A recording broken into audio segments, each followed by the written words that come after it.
میں تو حیرت میں ڈوب جاتا ہوں جب خواتین ہاتھوں میں پلے کارڈ اٹھائے میرا جسم میری مرضی کا نعرہ لیے میدان عمل میں کود پڑتی ہیں، اور پھر اس سے بڑے دکھ کی بات یہ ہے کہ ہمارا میڈیا ان کے پیچھے کسی نہ کسی انداز سے کھڑا ہو جاتا ہے اور ایک ماحول پیدا کیا جاتا ہے کہ اس کی زیادہ سے زیادہ تشہیر ہو۔ میرا معاشرہ، میرا دین، میری مشرقی روایات، میرا کلچر، میرا تمدن، میری تہذیب اس کی حمایت نہیں کرتا۔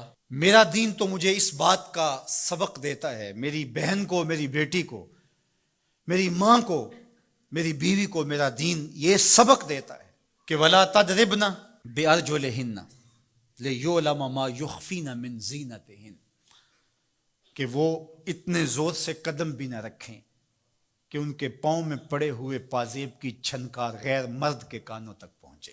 جو اسلام اپنی شہزادیوں کے پاؤں میں پڑے ہوئے پازیب کی جھنکار بھی غیر مرد تک جانے سے روکتا ہے، تو کیسے گوارا کیا جا سکے کہ ٹھمکے لگا کے عورتیں ہاتھوں میں پلے کارڈ اٹھائے بلند آواز سے نعرے لگا رہی ہوں اور جو ہے وہ دھمک دھمک کر کے جو ہے وہ اپنے حقوق مانگ رہی ہو۔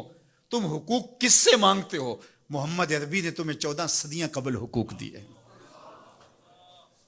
اور اگر تم اسلام کو نہیں مانتی اور اسلام کے ضابطوں سے انحراف کرتی ہو تو تمہیں میں ایک نقشہ ماضی کا دکھانا چاہتا ہوں کہ تمہارے وجود کو بھی گوارا نہیں کیا جاتا تھا۔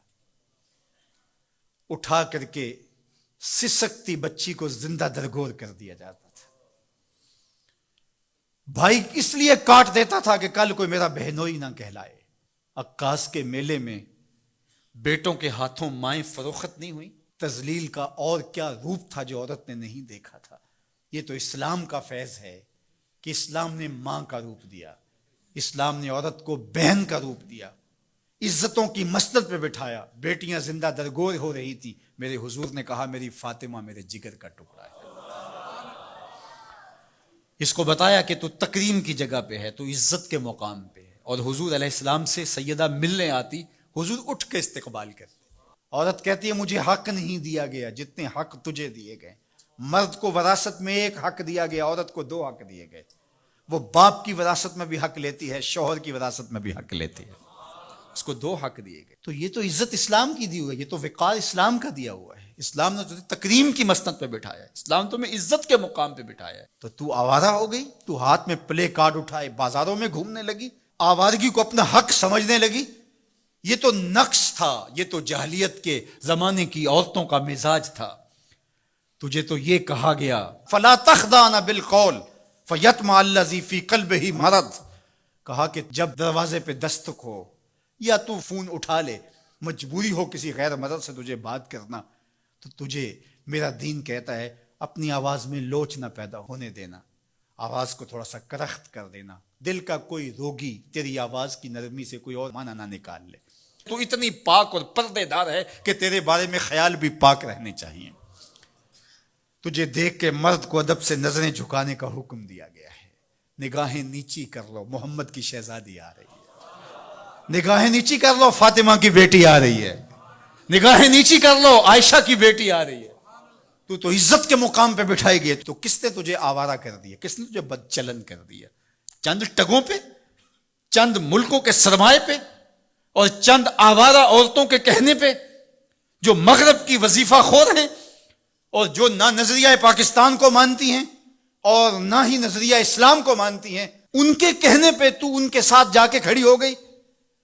پلٹا واپس، تیری راہیں تیرا دین دیکھ رہا ہے۔ یہ 4 دن کی زندگی ہے، یہ بکھر کے ٹوٹ جانے والی سانسیں ہیں۔ آجا، تیرا دین انتظار کر رہا ہے، تیری نسلیں تیرا انتظار کر رہی ہیں۔ بطول باش و پنہا شو ازیں اثر کہ در آغوش شبیر بگیری۔ اقبال نے کہا بہن بطول بن جا اور زمانے کی نگاہوں سے پوشیدہ ہو جا، پھر تیری آغوش میں بھی حسین کے جانشین پیدا ہوں گے۔ تو مغرب کی ٹینو نہیں ہے، تو محمد کی بیٹی ہے، اور تیرا پردہ تیرے لیے بوجھ نہیں ہے، تیرے پردے کی ایک ایک سلوٹ تیری آبرو کا پیرا ہے۔ تیرا برقع تیری عظمتوں کا نشان ہے۔